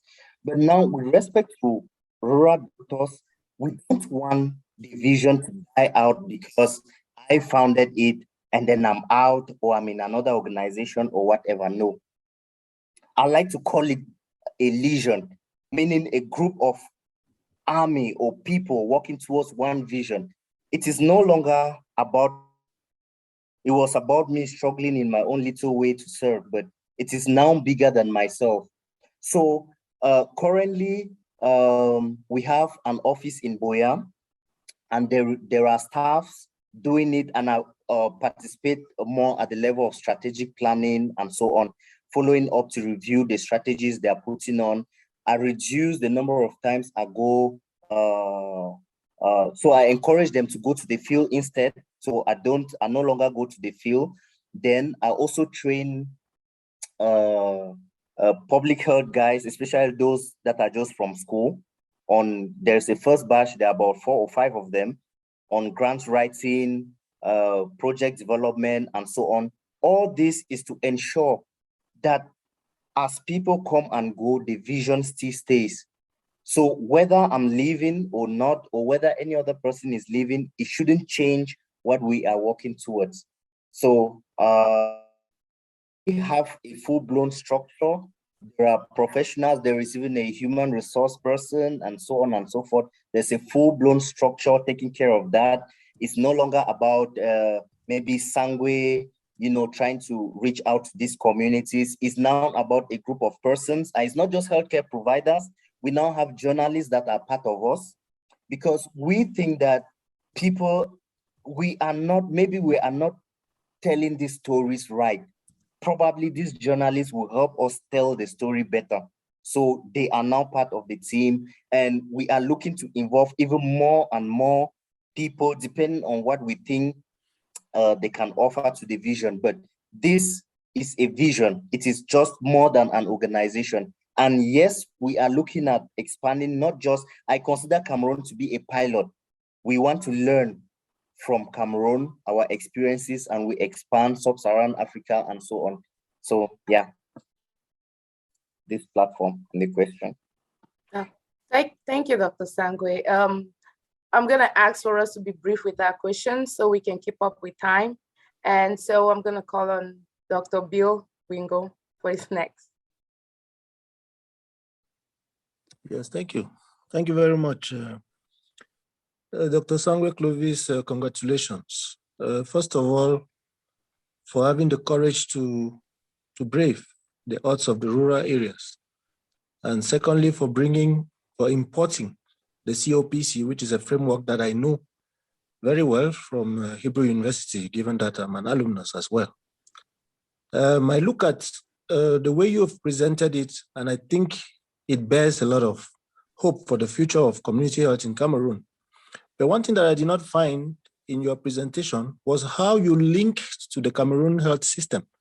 It is true that you talked about the district medical officer. The district medical officer at the operational level is one step. How does it go right up to the central level?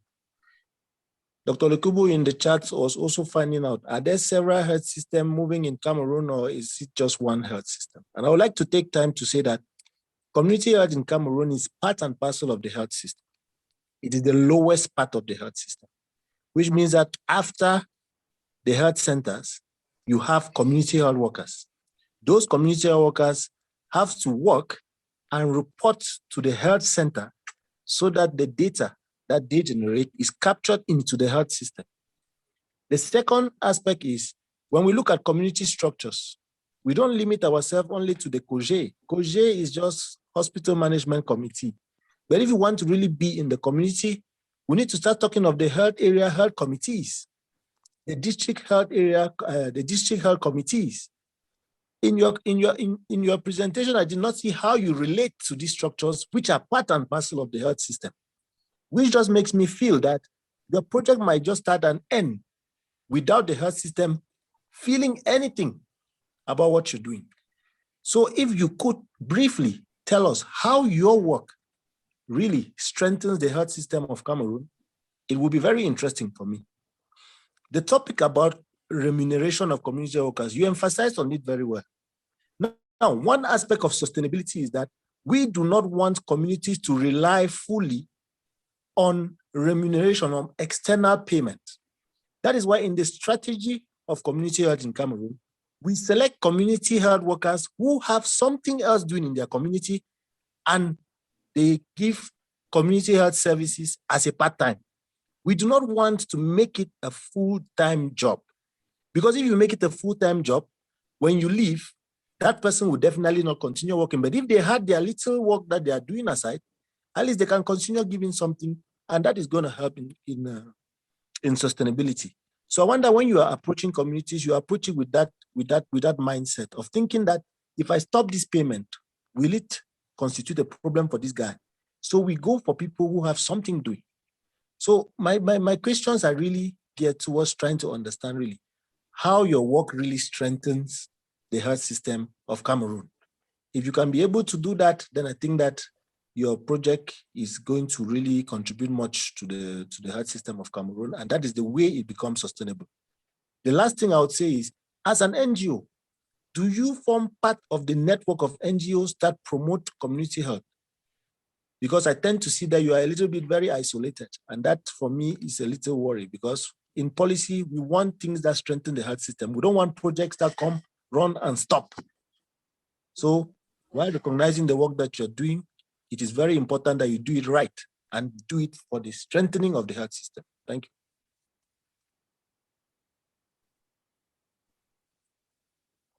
Okay, thank you very much. I would think most of what you've mentioned as more like recommendations. But if I want to chip in something, is the fact that we interact with the entire system as a whole, ending mostly at the district level. This is why when you talk about engaging and changing policies or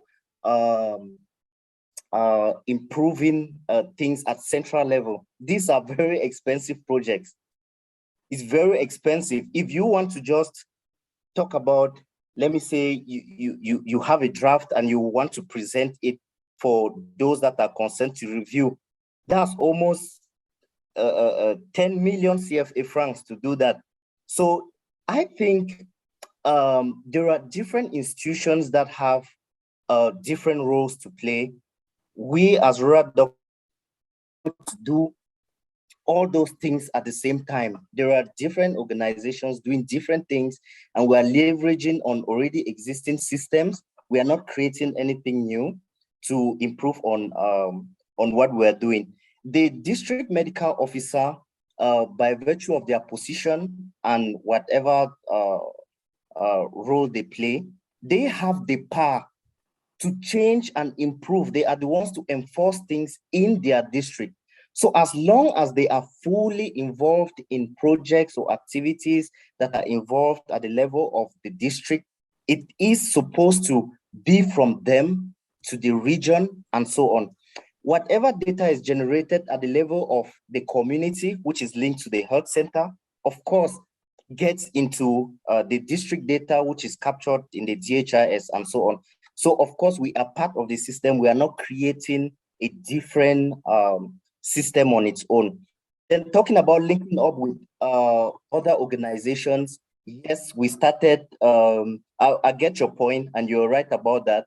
We started that sort of engagement late last year to join cluster meetings in Southwest, and we're working on the same in the Northwest. So we're going to be part of organizations in the different regions discussing different things from vaccination to malaria to HIV and so on. You've raised a lot of pertinent points, which I'm very happy about, and we'll take it as recommendations.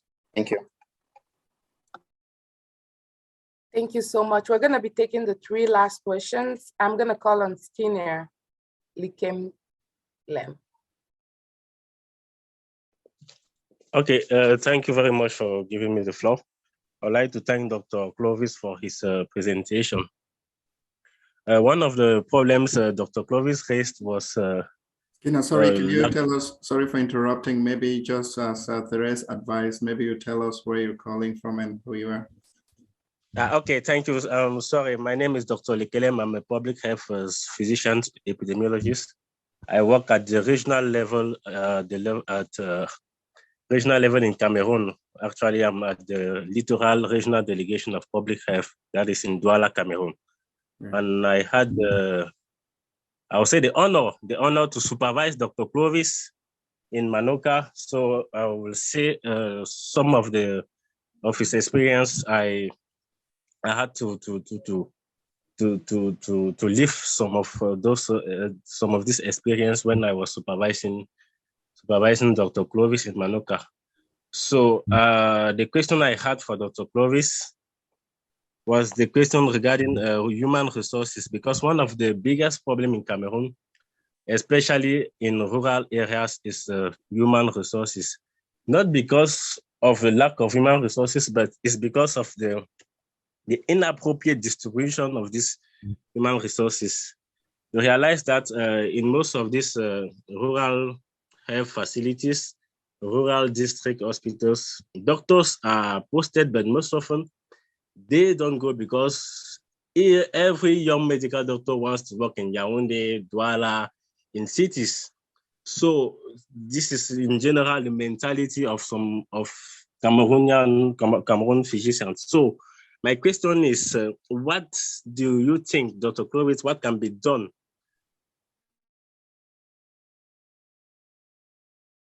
in rural areas? Because I don't know what was your feeling when you were posted in Manoka for the first time.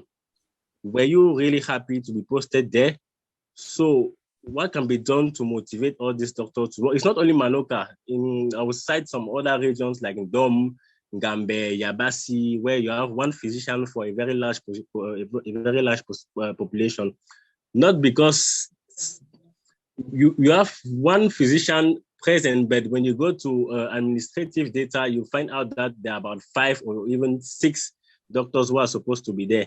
So what can be done to solve this type of problem? Thank you. So, Cedric, I mean, somewhere, I keep calling you Cedric before you answer. When I was posted 14 years ago in Bakassi, I had just joined politics. I thought it was sanctioned. How did you feel when you were posted?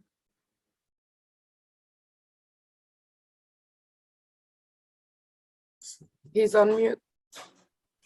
Oh, sorry. Sorry. So, sorry, Elvis, I didn't get what you said. No, I said I was just leading the way for you to answer his question. The last part of his question, that how did you feel when you were posted to Manoke? And I was saying 14 years ago, when I was posted to Bakassi, I had just joined a political party which was in opposition. So I thought it was sanctioned. How did you feel? To be honest, it was not fun. Let's be straight here. It was not fun, not the least. It was terrible. But the only thing that changed everything was the suffering people I met. That's all. But apart from that, it was not fun. First, I was not yet on the government's payroll. So imagine having to live in that kind of situation. You are not even paid and so on. So I think if really you want someone to work in this kind of community, you really need to reconsider their paycheck. You cannot send someone to live where there is no internet, the person cannot chat, the person appears back in town and is looking like a bushman, like one John the Baptist, as somebody called it, with beard all over, with the suffering and everything. You give there's no, no motivation. They need to reconsider this, honestly. I think it's the only way people want to practice. Those that want to practice in towns, they have justifiable reasons. It's quite understandable. So I think all this has to do with more of administration and political will. At our level, we can only comment. Okay, I'm going to call on Alison next to ask a question. Thank you so much for that. Thank you, Therese. So it's just a quick one. Dr. Sangwe, we have some people who've been messaging me directly asking about what projects you have that they could potentially fund. And we might also have some people watching us on social media platforms. Do you have, say, one major area where you could use more support, either in terms of human resources or in terms of material or in terms of money, or like what are the main projects that you're handling now, or the short-term vision that you have that could be supported? Oh, thank you very much for this. At the moment, of course, we have, there are many small projects going around, but our main priorities, there are two main projects. The first is to support communities like this that lack facilities, health facilities that are remote, to be able to have their own health system going on, their own community health system going on. So we want to enhance it. It's already existing. We just want to implement what the government already designed alongside with the community and the district, and then watch and see it play out and see how people receive this, have this access to healthcare services. So we are currently trying to identify 3 new communities to work in, and we are considering in Southwest and Northwest this time around, while continuing what we are doing in Manoka to complete our operational research. So the second thing which we are, so people could support with, I think the way rural doctors function, we are quite open. All right. Sometimes people get the idea and they just want to contribute their own input, like in terms of how they think this project should be best implemented. Others may want to volunteer when we are going to the field. And so when it's time, they receive notification and they go to the field and serve.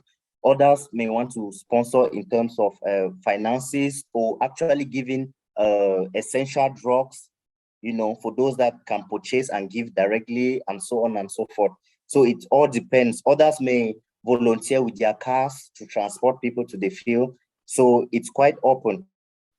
The second project which we find very important is, I have discussed this with Dr. Mono. It had to do with training healthcare providers, those involved in project management, those interested in impacting these communities, on how to actually do this.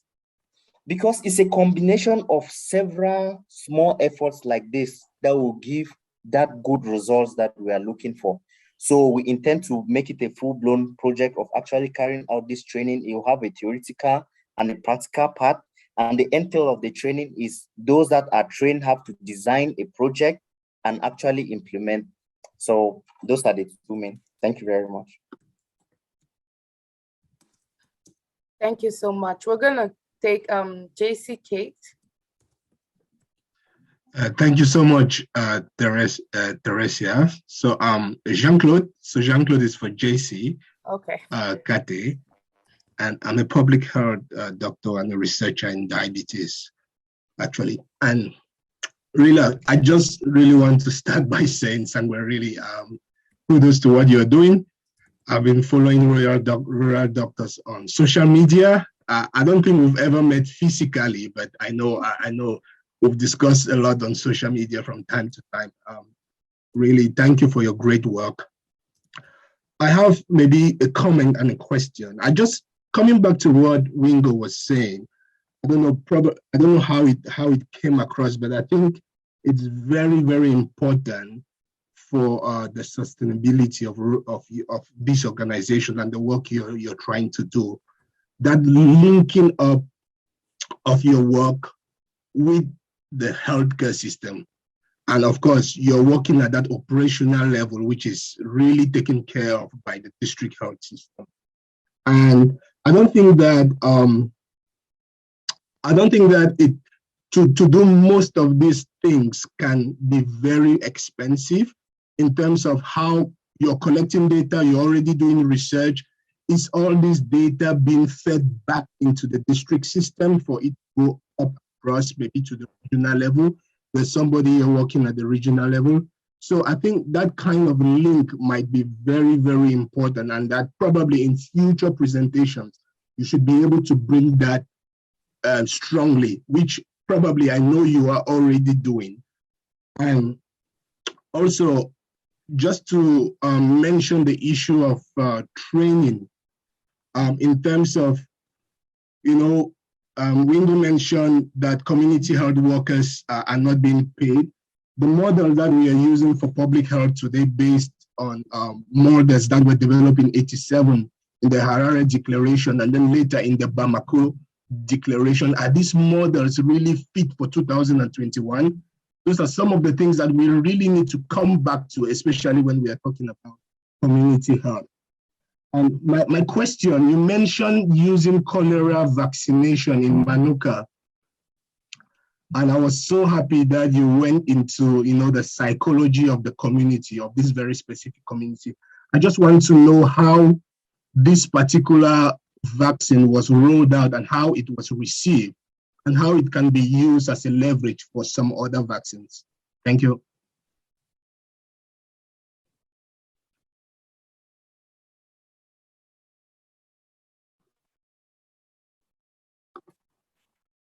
Oh, great. Thank you very much, JC. To keep it short, one thing that made the vaccination coverage for the cholera vaccine a success was the fact that first, we had for a while, because we're managing patients, we had to stay with them, they saw the deaths and they now understood that this was the primary problem. So I think the fear that came with it contributed to their accepting the vaccine. That's the first thing. And the second thing is we made use of people they had seen repeatedly. So the epidemic came when, for instance, myself and a couple of other nurses were already known in most of these islands. So whenever they saw us, they believed to a certain extent that, yes, this thing is going to be helpful for them. So the two main things which contributed to the success could be the fear, and secondly, the confidence they had in the people they saw, because they already had that acquaintance. They already got used to having them around. So those were the two main things. But for other details, we could chat as usual media, so you can have a full update on what happened and how we can replicate that. Thank you. Since we're running out of time, I'm going to be taking the last question from Ganju Francoise. So can you just...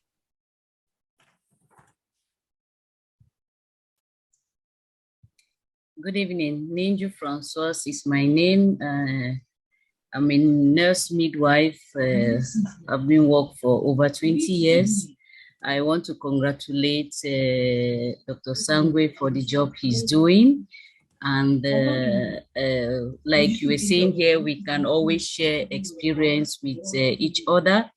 I'm also very passionate about the community, and I'm actually doing some work, even though it is specific. But I think we can always join efforts and do something for our nation. Actually, we entered a community with a specific, we had identified some needs, which was essentially on sickle cell disease. So we had to train some healthcare workers to do that work. We also had to train community health workers to do home visits and also to visit schools in that community, because we know that research is saying that we have about 70% of sickle cell traits, and if nothing is done, it will increase the disease level. And so we want to catch them all over, both in school and in the community, and then those that are already affected, scale up their management at home. And so having listened to him, I said, we can always join efforts. We can always merge our efforts and then come out with something very good, because what we are doing in the community, we actually are writing a research work on that as well. We see that it can be translated into many other, the system can be translated into managing many other diseases at the rural and community level, using actually the community health workers and also building the capacity of the healthcare professionals. We know that in most of those rural communities, it is essentially the nurses that manage the CSI, that is the integrated health centers, and they need the capacity to be built from time to time so that they can take care of these diseases. I will not go into most of the things he's mentioned about transferring these patients. So for them to be able to manage the patients at least to a certain level, even though our referral system is very, very poor, because if they've left and come to the urban area to treat a diabetes, they should come back so that the community can know how to do some palliative management with these patients, but it's not the case. So I want to thank him for what he's doing, and we can always do a lot of things for our country if we merge our knowledge and efforts. So I think we talk with Dr. Sangwe if we can share contacts, and then we can share our experience, and it will help us to grow and do even much better. I will end there for today, but maybe next time I'll come to show exactly what we've been doing and what impact it has caused, and how we've been able to impact the community. Thank you. Yeah, thanks a lot, Francois, and thanks a lot for the work you're also doing, working with the communities, and thanks a lot for your advocacy. I think Dr. Sangwe's contact has been his email at least has been in the chat as well, and his social media handles as well have been handled in the chat as well. And I just wanted to take this opportunity to thank everyone for the comments, the feedback, the questions, and I think all of this was very, very constructive additions to the conversations around healthcare access in rural communities. And I really wanted to thank everyone and thank again Clovis for your work and your advocacy, and I really applaud you for everything that you've been doing. So we're going to take just a final round with the moderators, and just last final comments that everyone, what everyone may have gathered throughout this presentation. So I think I'll start with Louisa. Thank you so much, Brian, and thank you very much, Dr. Sangwe Clovis. I am very humbled. I have volunteered for him once, so I'm going to try hard to take emotions from this, but like he rightly said in his presentation, health, everybody, every human being deserves good health. And it's really a privilege for the town hall to have you here today, because as you have seen already, everyone who comes to the town hall wants to improve in one way or the other the healthcare in Cameroon. And seriously, everybody here is out here to support you. You could see the chart. I don't know if you had access to it, but you saw how everybody was vouching for you and saying how heroic your acts are. Keep doing what you're doing. And yeah, if there is one thing that I'm taking out from here, especially as I am actually in rural setting in Canada as well, training to be a rural doctor here. So it can be applied, all your knowledge can be applied in any platform. So keep doing what you're doing. Everybody deserves good health. Thank you. Thank you so much, Louisa. Teresia, any final comments? I'll just conclude by thanking Dr. Sangwe again. Like, this is so emotional, like I said, and keep doing the good work. And the town hall is here to support you. Like, if you need anything or if you have any information, always contact us. I will be there to support you. Everybody will be here to support you. And if there's anything new, just come back to us and we'll be there. Thank you so much. Merci. Thanks a lot, Teresia. And Christelle, à toi la parole. Merci, Brian. Docteur Sangwe, je ne vais pas redire ce que les autres ont dit. Bravo. Merci beaucoup à vous et à toute la grande équipe des médecins qui travaillent dans une zone rurale. C'est pas évident. Moi, ce que je retiens de la présentation d'aujourd'hui, c'est que on ne peut pas pleurer. You said you cannot cry more than the bereaved. Donc, c'est bon que les solutions viennent de manière de la base vers le niveau central et ça aide à implémenter, à couvrir les problèmes de fond. C'est ce que je retiens de la présentation d'aujourd'hui et tous mes encouragements à votre ONG et à tous ceux qui, comme vous, continuent à améliorer la santé des populations en zone rurale. Merci beaucoup. Oh, merci beaucoup, Christelle. Et Alison. Thank you, Brian. So I've got just two things to say. If we can believe in CHAI and other NGOs to bring change into our communities, then I think we can believe in our own people who have an even better mastery of the contextual challenges that we face. And to me, I don't know, I was humbled by Dr. Sangwe's experience and the great work he and the rural doctors are doing. And I want him to know that, personally, I believe in them, and I'm sure there are many other people who believe in the work they're doing. So kudos to them. The second thing is, we have many of us who sit somewhere, maybe when we've succeeded, and then you're like, you remember your origins. You're like, if me, this humble human being that comes from Kumbo or whatever village you come from, if I can succeed, it means that others there can succeed, and you're proud of your achievement, and you're saying, well, this award, for example, when you win an award, you're like, oh, this award is for that little boy or that little girl in band, so keep dreaming. Okay, it's good to ask them to keep dreaming, but dreams alone would not change the realities where people are living. So for those of us who've made it, and maybe because we are too busy or we are too far away from home and cannot implement the change on the ground that would enable the people who are still on the ground to not just dream, but to dream and to thrive. If you are not there physically, we can at least support initiatives or efforts by people who are in the field and who are actually bringing the change. So this is just a call out there for those who can to support initiatives like this, because it's an organization that has shown some level of transparency and are doing great work.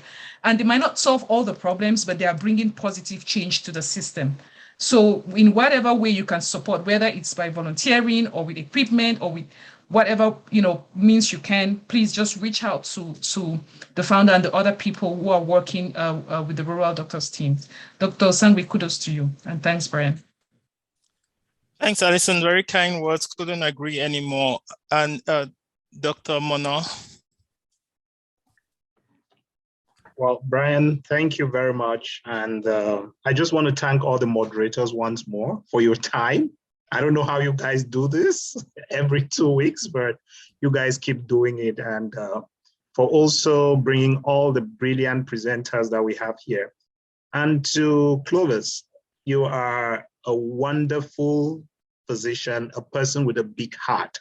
That's what I always say. Only people with big hearts see problems like this and actually address them. So I want to tell you that you have our support from the Cameroonian people. I'm just going to represent, I'm one of those who is a Cameroonian, and I'm going to support you. I would start by saying one of your projects really intrigues me, and personally, I'm going to contact me in private. We're going to start supporting one training at a time. I don't have much, but I would do that. One training at a time. We're going to train these healthcare workers and try to teach them how community medicine is done, get them do research, and then we see where we can go from here. I can just be one of those people, and I'll put you in contact with a lot of other people that we can get to instill in young nurses, physicians, lab technicians, scientists, public health physicians, public health nurses, to start valorizing, listening to the community and building what I called projects that are oriented towards that community, bottom-top approach, and actually linking it, as Dr. Wingo said, to the existing structures so that when you leave, it's like making people define what their own minimum package of activities should be. I'm a public health physician too, but what their own minimum package of activities should be. It should not that all minimum package of activities should be the same. A forest area and a fishing area and a desert arid area have different challenges, different diseases, different orphan diseases that no one talks about. Areas where everyone could be blind around the Chad Basin, where there are other areas, though the public health, as Wingo is going to tell you, they're trying to address those problems. At times, we're not picking out some of these communities that are actually really left out because the district has so much to do and some of these isolated communities are left out. So in your solutions, by doing and training these people, we can actually define these particular goals and expand them. So we are ready to support you. I am ready to start. So there are others who are going to talk about this. So thank you very much, Brian. Definitely, we're going to take this. We're going to take this again to the parking lot after this. So again, thanks a lot, Dr. Clovis. Thanks for your presentation. Do you have any final comments? After this, we're going to have a summary of the discussion by our own Igwe, Elvis, then the word of thanks. But before that, do you have any final comments and any remarks from the discussions today? Just one word. Thank you. You're welcome, and we couldn't applaud you more. So Elvis is going to do the final summary and the closing of the discussion today. Over to you, Elvis. Thank you very much, Brian. And just like Mono said, before you dig the wells, please think about our boyfriends and our playtime outside. Don't just give us well. So Mono, that was a very good one for the session. Thank you so much, Dr. Sangwe, for this excellent presentation. You led us to know today, and for those of us who did not know, that 42% of Cameroonians live in underserved communities. This is a very big percentage. And you made it clear that a good approach of succeeding in primary care intervention is providing a solution to the priorities of these people. And it is important, we should always provide solutions to their priority and needs and not wait when there is a problem and we come there with solution and teach them and expect instant result. That was a very good one. And you even asked a question, but why does it matter for us to think about these last mile communities? You said it is important, we need to focus on these last mile communities because they are human beings. We don't care about the figures or the percentages that represent them, even on the epidemiological scale, but we care about the fact that they are humans. You talk about the fact that vertical programs we bring to these communities do not work and the impact remain very low because we do not understand their realities and their priorities. You said if we continue to neglect these last mile communities, we should remember that they can also serve as a niche to new infections that will also still cripple back into the urban setting. We need a community health delivery system that works. And when you were trying to describe what can be done to have such a system, you said we need data-driven decision-making. We need community healthcare workers in these communities that are paid. We need to train a specialist in remote medicine and remote and rural medicine. And also we need community partnership. We should not impose on these communities. We should work with them to discover their most important problems. You also said we need to revisit the supply chain and the waste management. And above all, we need to contextualize the health delivery system in these communities. And if you want a community or if you want to impact a community, you have to identify the population and say, this is the community that I want to impact. And you said the next thing will be to prioritize their needs and also to use data-driven approach to prioritize these needs. What are the problems? Which of these problems are urgent? which of these problems are having long-term solutions to this problem will have long-term impact. And you said it is important to do a detailed assessment of the problem. How bad is the problem? Are there some existing interventions and do they work? Then you can start to implement your solution and evaluate your interventions. And you gave us a little tip about rural doctors.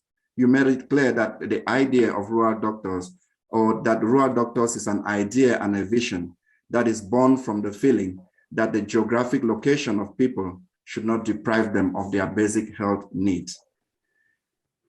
You told us you are now building a network of, or you plan to build a network of community healthcare workers in Cameroon so they can share their experiences and form a community of practice. And you presented some key approaches that can be used or that you have as a vision for the way forward for your organization. You are thinking of having operational research on the role of community healthcare workers in these kind of last mile health facilities. You are thinking of scaling up healthcare access programs to more remote communities. And you are thinking of training community healthcare practitioners and health project managers on the practicality of developing and implementing health programs in remote communities. And above all, you're thinking to continue advocating for prioritization of underserved communities. This was the rich package you brought for us today. And of course, just less than 6 years out of med school, you've achieved just so much that even those who are at the end of their career cannot think of doing. And it's all because of the passion you have for last mile communities. Thank you very much, Dr. Sangwe, for the great work you are doing. Our eyes are on you. And of course, our hands are going to go deep in our pockets to support you, or in every other means that we can do to support you. Ladies and gentlemen, this was what we had for you today for the Cameroon Town Hall for Healthcare Professionals. We meet every 2 weeks to have this kind of exciting conversation.